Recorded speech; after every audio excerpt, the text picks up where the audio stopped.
কল্যাণকর কোনো সিদ্ধান্ত লই, মঙ্গল পৌঁছাইবার কোনো ফয়সালা করই, ও তারে আল্লাহ তাফাক্কুহ ফিদ্দীন নসিব করই।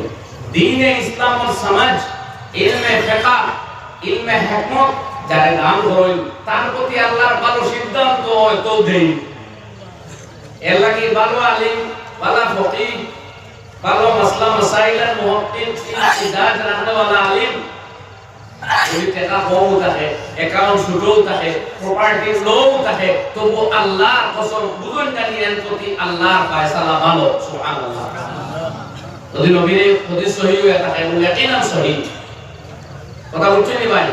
ও আমরা আইম্মা আরবা যে চারজন, আর ইমাম হল আছে ইমাম আউজাই, আলকামা, হাম্মাদ বিন আবি সালমা, সুফিয়ান ইবনে উয়াইনা, সুফিয়ান আস-সাউরি, শুবা ইবনে হাজ্জাজ, ইমাম শাফি ইত্যাদি আইম্মা কেরাম, লাইফ বিন সাআদ, এদের নাম ভর্তি হয়েছে কিতাবে।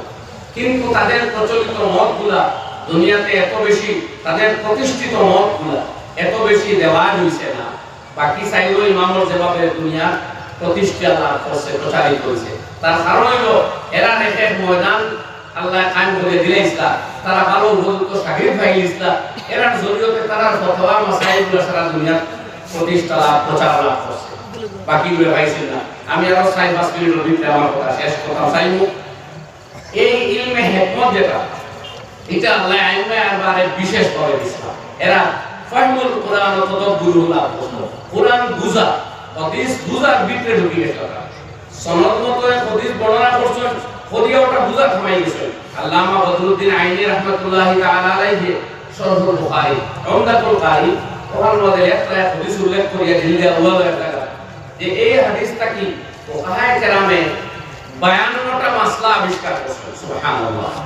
হাদিস একটা, কিন্তু তারা কি মাসলা আবিষ্কৃত হইছে 52টা, কোনটায় কোটা, আর হাদিস মাত্র একটা। এটা হলো হিকমত। তারে আল্লাহ এটা দিছে, তারে উতিয়া খাইরান কাসীরা, অগণিত বালাই দেওয়া হয়ে গেছে, আর তার প্রতি আল্লাহর বালাই সিদ্ধান্ত আছে। ইবনে মাসউদ কথা বুঝছেন আপনারা? তো হুনিয়া রাখবা, ইমামে আযম ইমাম বুখারী রাহমাতুল্লাহ আলাইহির জন্ম 80 হিজরি।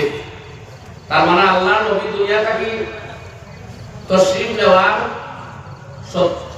70 বছর বা 68 বছর পরে ইমামে আযম দুনিয়াতে আইছে।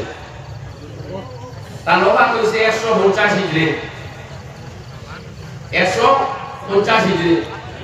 ইমাম মালিক ইবনে আনাস রাহমাতুল্লাহ আলাইহি, ইমাম আবু হানিফা 13 বছর বাদে জন্ম হইছে, 100 আপনার